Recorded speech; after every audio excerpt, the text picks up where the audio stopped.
Hello and welcome to another video, and this is a special video review of the latest Batman animated series, at least season 1 of it, which is now available on Amazon. You can watch the entire season. They dropped it all at once on August 1st. This is called Batman Caped Crusader, or The Caped Crusader, set in the 40s, I believe. Might be the 30s. I'm pretty sure it's the 40s.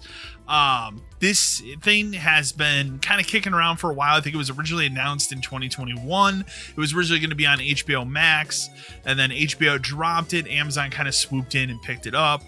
They put it, they just put it out. Animation, obviously done by Bruce Timm. So they have some of the people from the original Batman animated series kind of handling the animation. Also executively produced by J.J. Abrams and Matt Reeves, who recently did the Batman in 2022 with Robert Pattinson.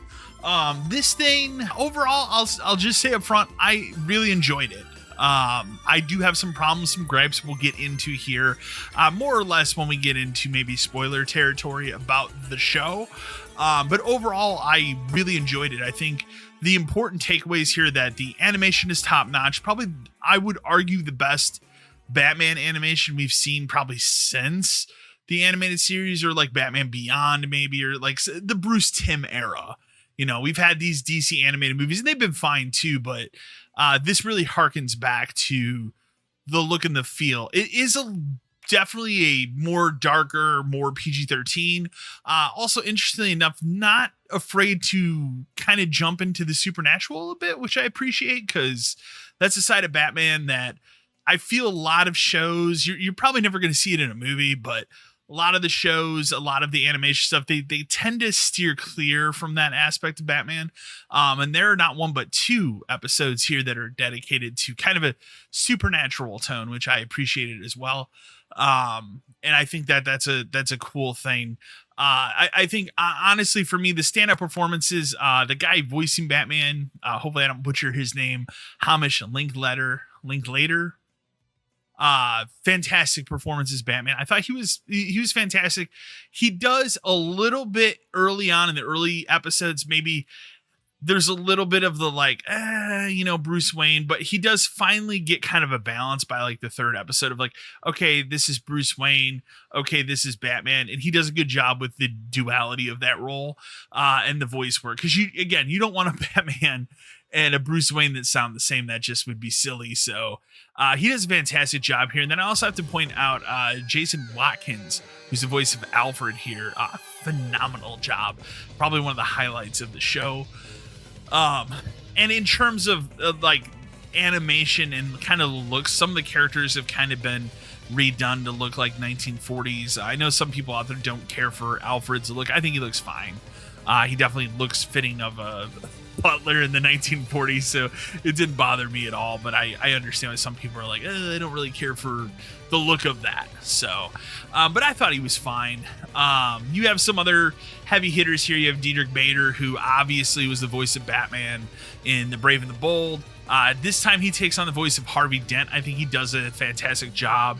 He does get a chance. I guess this is maybe a minor spoiler, but he does get a chance to also dive into the duality of that role as well, which is really, really cool. I think Crystal Joy Brown, the voice of Barbara Gordon, is really good as well. Again, there's no bad voice performances here. Everybody does a really, really good job. Another character that I thought was really cool, and I was happy they brought back, because it's a character that you really don't see very often in Batman, is Rupert Thorne. This, I will say, because this show's set in the 1940s, they really heavily go down the road of like dealing with the mob and mafia, which is also another thing that I always like about Batman. It's one of the reasons why I'm really excited about this Penguin show next month. But I like exploring that aspect of Batman, and I think that the animated series did it extremely well, and I think it's done extremely well here as well. They also pull some maybe not as known villains here, which I always appreciate when we kind of, pick and pull villains that maybe you're not familiar with. And they do a really good job of that here with a couple of them that I don't want to spoil, but you'll know when you get there. So that part of it, again, like animation wise, I think the show is stunning. I've seen some people bitch a little bit about like the 3D models of the vehicles when like you see a vehicle turn a street and stuff. They didn't really bother me that much. I think Batman's overall design looks really, really good. They're really harkening back to that original, late 30s, early 40s design. It would have been cool to see him have the purple gloves, but hey, they're going for their own look, and I appreciate it. Again, I really don't have like too many complaints about the show, but the complaints that I do have are definitely spoiler territory. So I feel like in order to explain that better, we should probably jump into spoilers. So I'll say this like right off the bat before we jump into that is, if you're on the fence or like don't want to watch the show, give it a shot. I mean, you'll know right away if you like it or not. But I think there's enough good done here that it ends up being a really, really good show by the end of it. So I highly recommend it. I'll give you a score at the end of this, but it's highly recommended for me. I'm also going to put out a short YouTube video that is spoiler free for people as well that maybe don't want to watch the spoiler review of this. So, but in order to talk about some of the negative aspects of the show, I have to put a spoiler tag up because I don't want to spoil anything for people. So anyways, we'll begin that part of the review here. First thing up front, some of the characters and the way they're handled, I'm not a big fan of. This show does want to make its own stamp on Batman mythos, which is fine. I'm not, again, I don't want every single iteration of Batman to be the same exact thing. That would be boring and we would all be sick of the character at this point. But there are some that are handled worse than others in this show. The most egregious one, the one that I dislike the most, is Harley Quinn. Harley Quinn to me has always been, that character. I mean, hell, she was created for the animated series, okay? They try to reinvent her here as a psychopathic therapist. So she's still a therapist, but they try to reinvent her as a psychopathic therapist who hasn't met the Joker, because the Joker is not in this first season of the show. And so she's already a psychopath, and she dresses up as Harley Quinn. She goes around as Harley Quinzel. She's a psychiatrist. She has, I think I call her a therapist. She's a psychiatrist. And they have, she basically is taking people, and then she'll take like the most evil and she'll, lock them away, and she'll make them do something crazy. It didn't work for me. Like, I looked at the character and go, this is going against the character too far, where I'm like, I don't like this interpretation of Harley Quinn, like, at all. So the voice work and stuff is fine. Like, again, nothing wrong with that, but the interpretation of the character I felt goes against it too far. The other one, and this one, will probably give me some flack and some people are gonna get mad. I'm not trying to point out that this is like a woke thing or something like that. But the Penguin has been reimagined as a female in this show. The problem I have with it isn't that they reimagined her reimagined the Penguin as a female character. My problem with it is that they reimagined the Penguin and they did a half-ass job with it. Like, they don't go far enough with it. You don't get enough of a backstory here. You don't get enough of like, well, here's a lot of the story. It's not very front loaded. It's also the first episode of the show that deals with it. And I think that was a mistake because, in my opinion, like, you're showing one of the most extreme rewrites of a character in the very first episode. And I think that's a mistake, because the best episode, in my opinion, of this show is the second episode, which is Clayface. And they do such a masterful job of kind of a reinvention / kind of retelling of how that character originally was before we got the version of him that we got in the original animated series. And I loved everything about that episode. It's easily my favorite episode of the show. His design is fantastic, but the Penguin, my first problem with it is like the best you could do is put an A at the end of the name and call her Aswelda. Like, that doesn't seem like a real name to me. So I had a problem with that. I don't like how she's handled. It didn't work for me. It was one of those things where it's like, it just felt lazy and half-assed and almost like a kind of a thing like, oh, we're going to do this to shock people, that, hey, we took this predominantly male character and we gender swapped them. And it doesn't work for me. And then again, the most egregious one here is Harley Quinn. I did not like the rewrite of Harley Quinn at all. Like, maybe they have some time to improve that for season 2. Because I will say, and this would probably be the most major spoiler, but again, we're in the spoilers territory of this review. They do tease the Joker at the end. So they have it's like a shack. You hear some people laughing and he's testing his, laughing serum on people. And then he kind of, I don't even remember what he says, like one line, like excellent or something. His voice sounded crazy. Like, it didn't sound like a typical Joker voice.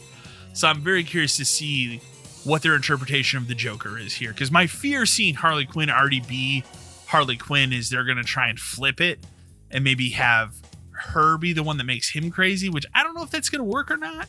And I also kind of feel like the Joker sequel that's coming out this fall is going to go into that territory, which I'm not necessarily against, but I don't know if it's going to work. But here, that's literally all you see of the Joker. So we'll see what season 2 of the show is going to be. My only other gripe, and again, these are heavy spoilers for the show, so if you don't want to know, you should be watching this section, but I loved how they dealt with Harvey Dent. I really thought they did a good job. He is a little bit against character type on here. Like, he's definitely kind of more of a dickbag, I guess, like, than like the good, Harvey Dent that we always know.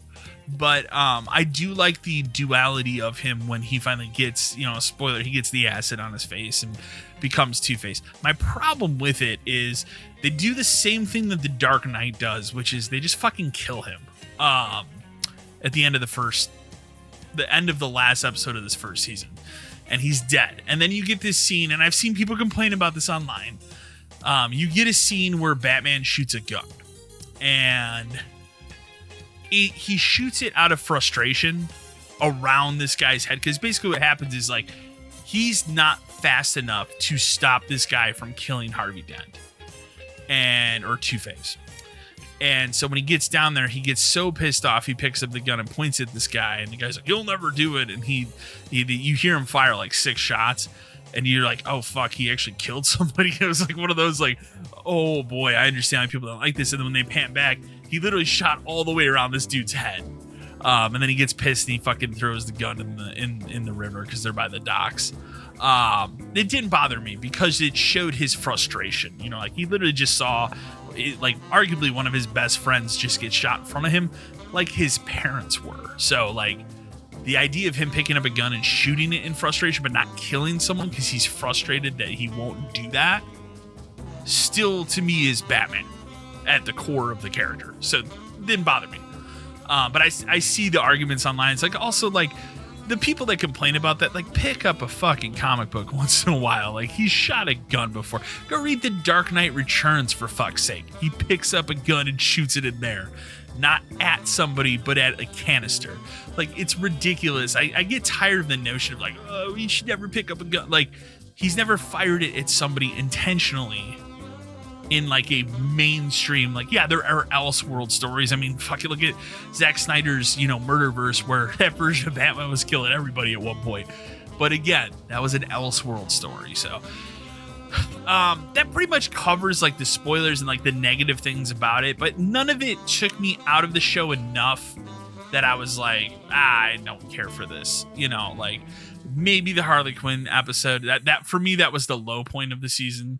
I also, like I said earlier, I enjoyed the aspect that they have not one but 2 supernatural episodes that are very well done. Dark. I will also say, this show is not afraid to show people get killed. It's not afraid to dive a little bit darker with some of its themes. It definitely earns its, like, TV 14 rating. So I'd say, like, when we started the show, like, my girlfriend and I were like, kids could probably still watch it. But by, like, the middle of it, I was like, if I had a kid, I'd want them to be a little bit older before they watch this, because there is definitely some dark shit here. It's not, like, crazy dark, but there's definitely some things that I'm like, I don't know if I'd watch this with, like, a 5-year-old. So For me, and that ends the spoilers. I give it an 8 out of 10. I'm very excited to see a second season of this. I hope it's successful. I see enough people talking about it online. I have seen, again, a lot of people are negative about it, but the negative things that I'm seeing online, I didn't think were that negative. So, and I would rather see different interpretations of characters than for them to just do the same fucking thing over and over again. Because if they did that, then what the fuck's the point, right? Like, you've seen it. So I'm gonna leave it there. 8 out of 10. Definitely, I think worth your time. It's on Amazon Prime right now, streaming. I definitely think it's worth. If you're a Batman fan, obviously we got like another 2 years until maybe we'll get Matt Reeves' sequel to the Batman. But we're gonna have this Penguin show in a month. I'll do a review of that as well. I'm very excited. I'll probably review the first episode of it. Just give like my initial thoughts, and then I will wait until the season's over and then do a full review of like the entire series. But I'm very excited for the Penguin. I think it looks fucking great. So, and yeah, but this is definitely worth, a Batman fan's time. I mean, obviously you guys know, huge Batman fan on the channel. I mean, look at the shit. Look at this shit. Look at the shit. So I'm gonna leave it there. Remember to like, share, and subscribe to the channel. And as always, till next time.